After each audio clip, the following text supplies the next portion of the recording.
What's up YouTube? My name is Chris and welcome to The Breakdown, where we talk about everything cars, news, and reviews. If you are new to the channel, welcome. If you are not, welcome back. In today's episode, I'll be going over an important subject, and that is the expensiveness of cars and why now consumers cannot afford them. So stick around and stay tuned because you are now watching The Breakdown. If you haven't already, please consider subscribing to the channel. It would mean a lot to me and the YouTube algorithm if you did. It will also mean a lot if you also hit that like button because it also gives the YouTube algorithm the know-how to go ahead and recommend my videos to keep you guys well informed on the latest automotive news and reviews. So without further ado, let's continue on with the show. Whew, so if you're new to the channel, it's probably a good idea to inform you that this is one of my more lengthier videos. And so if you need to, go ahead, feel free to skip around because this took a lot of data and research. So I just want to go ahead and let you know before you get started watching the video. So without further ado, let's continue on. If you're new to the channel, it's probably a good idea to kind of dial you in on what's been going on. On September 28th, CNN released an article stating that used cars were completely unaffordable. Now, back in July, I released a video, which was my first video starting this channel, explaining how the used car market was probably doomed to fail. And this kind of goes into it. In 2022, the Federal Reserve increased their percentage points rates by 0.75%. This would mean that the percentage rates for the Federal Reserve would increase to 3.25% from 3% previously.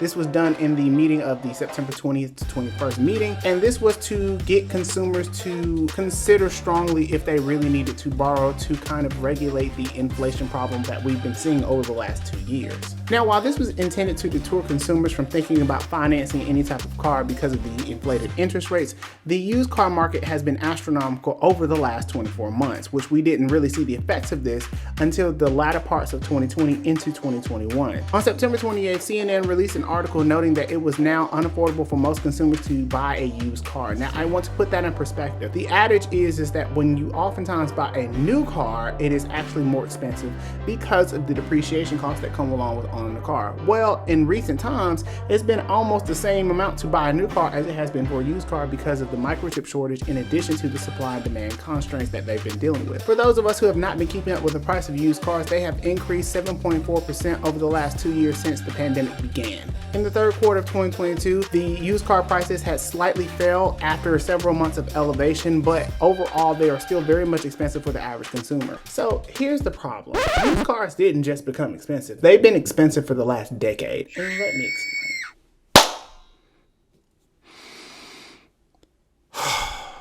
Okay, a website by the name of The Street cited Kelley Blue Book back in 2011, stating that cars would increase by 3 to 5% in the first quarter of 2012. Now, Kelley Blue Book, for you who are not familiar with it, is a very good book value company that pretty much is focused on getting the consumer the most amount of money possible for their sale or their trade. So that same report would also note that because of the lack of lease returns, because of the housing crisis, as people were not buying cars as much, as well as being more hesitant to buy cars, that would slow down the used car market. Now, what that ended up doing was increasing the prices of used cars because now there wasn't as many leases being on the market, which didn't flood the dealership, so there weren't as many abundant units to be able to be sold, which makes complete sense. Essentially, in 2011, we were on the rebound from the housing crisis of 2008 and the Great Recession that pretty much caused everybody to really tighten their wallets. So according to a report from ExperienceAutomotive.com, they found that the average new car transaction was $26,829, which was up $272 from the previous quarter in the last year, as well as the used car prices had gone up. The used car prices had gone up to $17,629, which was up $239 from the previous quarter of the last year. I do want to make a note that the median salary for the income during that time was $53,585. We're doing some small additions to taxes and fees and deductions. I came out that the average price was $3,600 per month. Now, the old adage is that you should not spend any more than 20% of your after-tax take-home pay towards car expenses. This is not limited to just the car note. This includes the insurance, this includes the maintenance, as well as the gas and any type of incidentals you may decide you want to add onto the car. Now, as someone who's used to calculating their check before they actually get their check, the total number that I came out with that you could spend on a car with that particular salary was $739 for the entire monthly expenses. So to put into scope of what an auto loan looks like, the average number would have been for that price, which is $17,629. Now, the average loan term for that was 65 months, which was the standard back then, and now the standard is 72 months, and in some cases 84. I also added the 8.48% as the APR because used car prices for APRs are typically higher than your newer APR percentage points, and that's also why they're more expensive. Fun fact, the reason why they're more expensive as used cars than new cars is because the bank can guarantee a much greater return on a newer car than they can a much used car.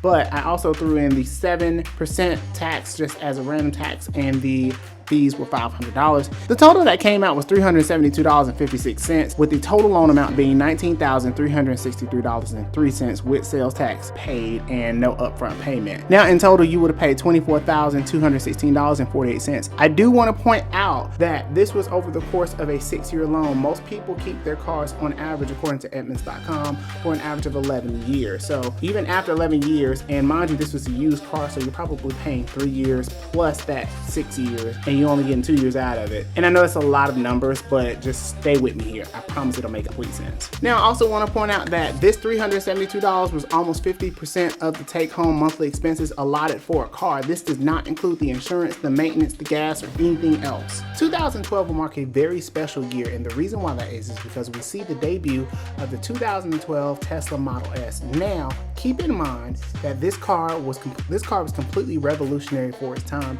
and the reason why that is because it was the first mass-marketed electric vehicle. Now, this would completely change the course of automotive history because we would see that more people, more manufacturers would want to change and go into the electric route. Consumer demand had expected to increase by tenfold, according to this graph. If you look at the graph that I have right now, you will notice that pretty much from 2010 to 2020, there was almost double-fold of the expected growth for electric vehicles. This is how this played into the changing of direction from internal combustion engine production into electric vehicles.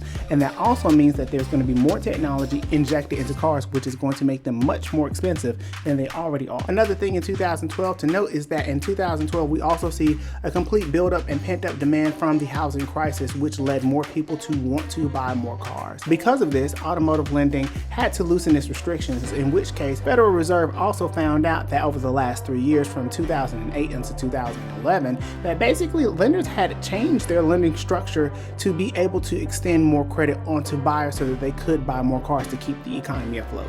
As of the fourth quarter in 2010, Experian Automotive found that pretty much across the board of these portfolios, $45 billion in revenue had been generated. Another thing to note is that the NADA, or the National Automobile Dealer Association, found out that the average used car price was $14,445, which increased steadily over the last 3 years from 2.3%, which means that pretty much people were buying cars and there wasn't enough supply to keep up with demand. Now, all of this basically says that in 2012, as a particular year, as a result, basically the federal policy and the extended automotive lending would somewhat increase the prices of used cars as we know it today. Now, at the time, they did expect the used car market to fail, but we know that wasn't necessarily the case. So in another chart that I have to show you guys, you'll see from 2007, the average selling price for a used car, according to the National Automobile Dealers Association, you'll notice that the car price was $15,547. Now, fast forward over to 2012, and that price increased to $17,547.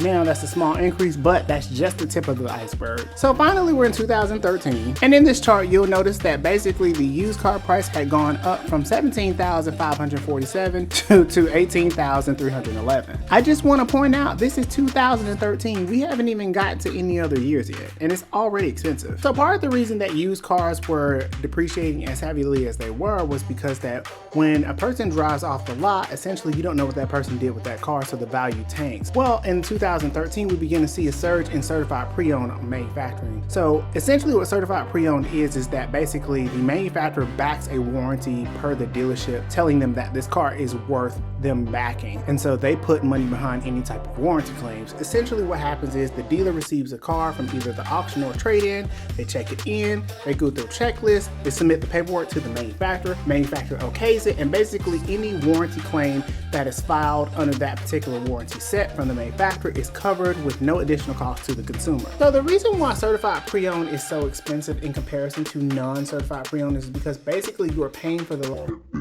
In the early 90s, essentially what happened was that basically once the factory warranty was done, essentially nobody wanted a used car because it was deemed worthless. Well, manufacturers caught wind of this and wanted to retain customers for newer cars, so what they did was create a certified pre-owned warranty program.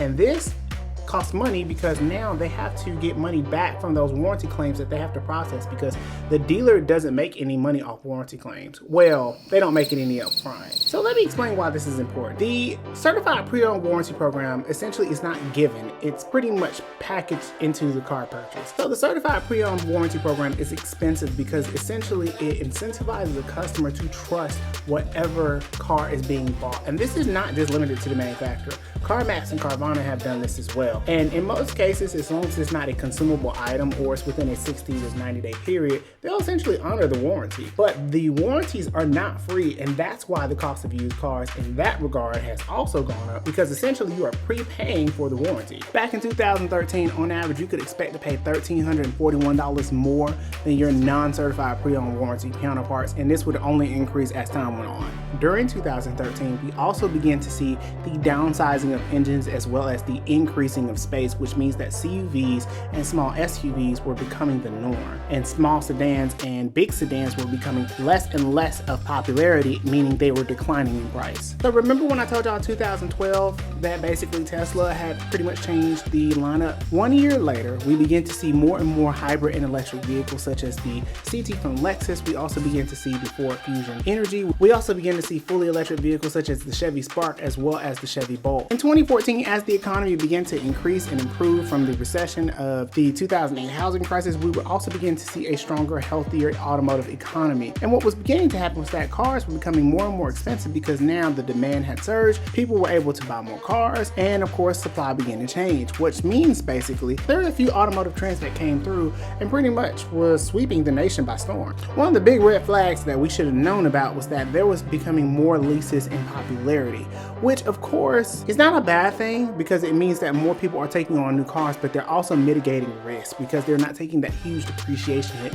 which later floods the market down the road. Now, leases do help the used market economy because once they return in 3 years, they begin to create more inventory for second-hand and third-hand owners. But what ends up happening is that basically now those cars are 2 and 3 years old, but used car prices are continuing to go up, which means that more and more people are beginning to pay more for a used car. Another red flag for the increase of cars was the fact that there was less and less negotiations on cars and more pre-negotiations on cars.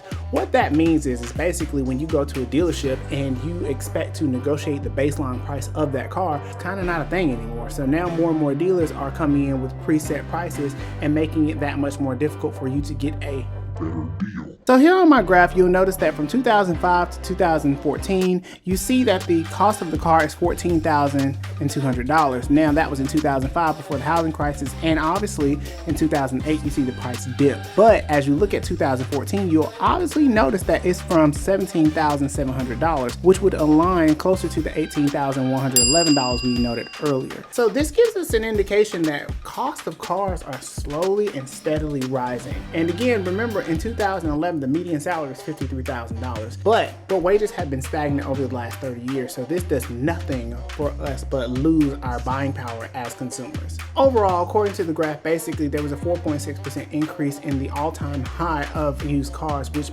pretty much was an indication that it was going to get worse. Another notable fact is that SUVs and big pickup trucks were becoming more of a common thing, which for anybody who knows, the profit margins on SUVs is astounding. What typically happens is the manufacturer will take a car platform and then modify it to stretch it, blow it up, and essentially you have a CUV, which is why they're more expensive. We also begin to see smaller depreciations in cars as time goes on. In 2015, once again, according to Edmunds.com, we begin to see the average price of a used car increase to $18,600, which would mean that basically we are paying more and more for these used cars.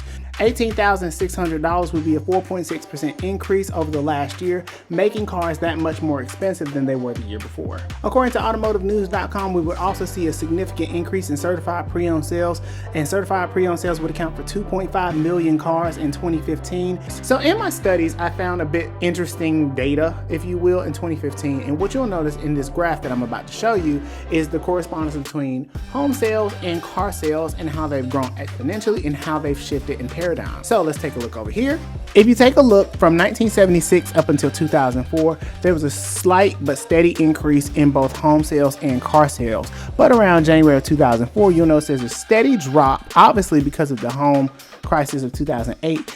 But what I noticed was that there was a slighter drop in car sales, but they rebounded much more faster. There's a stronger wedge in the sale of homes and the sale of cars, which overall lets me know that cars from 2010 to 2015 were already on the rise. That means that more used cars were on sale. Another graph that I want to point out is that for many dealerships, the place where they make the most of their money is right before and right after a recession, because a lot more inventory is on the line and there's a lot more people willing to buy cars. So those are probably the two sweet spots that most dealers make their money. And there's nothing wrong with that because that's just the fluctuations of the market. But those market fluctuations also incur more steady increases in overall cost, because as time goes on with inflation becomes pricier cars. So I want to point out a few more things, and now we're into 2017, of course from 2016 of that year. For 2017, there was a 7th year consecutive increase for used cars and over 17.5 million new cars being sold. So as this happens, again, remember this is 2017 from 2010 of a consecutive year increase.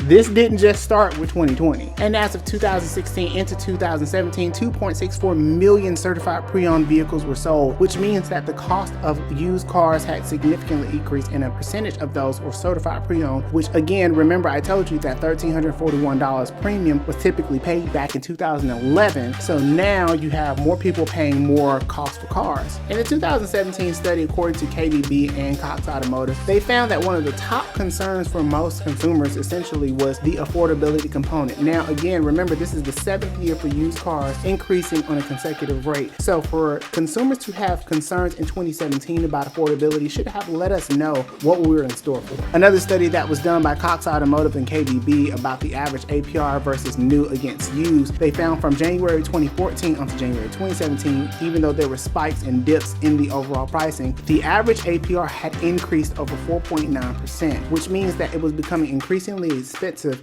to borrow to pay for a car. Now, of course, there's certain factors that go into that, like credit, payment history, and all of those other things, but it's just something to be said about the average price of the used car being somewhere between 8 and 10% on a $15,000 to $20,000 car, and the amount of time that most people pay, which is 72 months. And that should let us know that cars are super expensive. Another study in 2017 done by Moody's Analytics let us know that part of the primary driver between the dips and spikes between used car prices and fluctuating prices was not just the dot-com bubble, but also the housing market crisis, which I have emphasized throughout this entire video. And that also is to be said because for many people who are working class citizens, they do not want to invest in a new car, which a car is not an investment, it is a liability until you own it, and at that point it is a depreciating asset. But the overall consensus is that for most people, because of the security or lack thereof in their careers and their jobs, they would find it much more valuable to have a used car that doesn't take such a huge depreciation hit, and that demand is what creates a higher inflation of costs.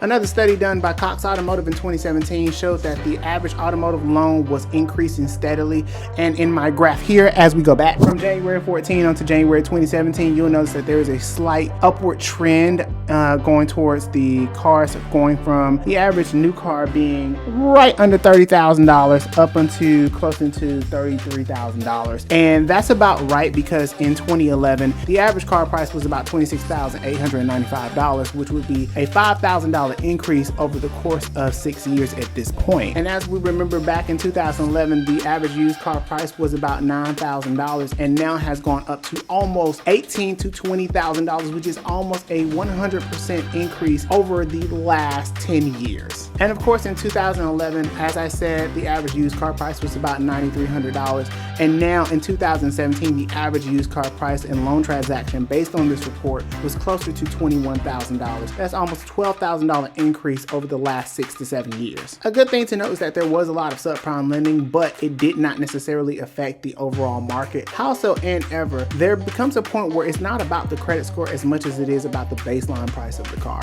From 2015 to 2018, it became more apparent that more consumers were being alarmed about the affordability of cars, shifting the dynamic from 42% being concerned to 48%. 48% being concerned. And while this may not seem like the biggest difference, it is letting us know, and this is the temperature check from the market to tell us where used cars are headed. And this, my friends, is closer to our point of why it didn't just begin in 2020. So in a study done by Cox Automotive in 2019, basically 28% of people found it the most frustrating to negotiate or find a good price on a car. And what that tells us is that as cars become more and more affordable and there's less and less negotiation room, that forces the market for people to pay more out of pocket, which ultimately drives the cost of cars, because if one person's paying it, essentially everybody's paying it. Not necessarily true across the spectrum, but if the bulk of people are paying the same price, then the prices are pretty much set. So it's almost a self-perpetuating circle, because now you have more and more people paying for these cars and they're becoming more and more expensive. Keep in mind that the average salary back in 2011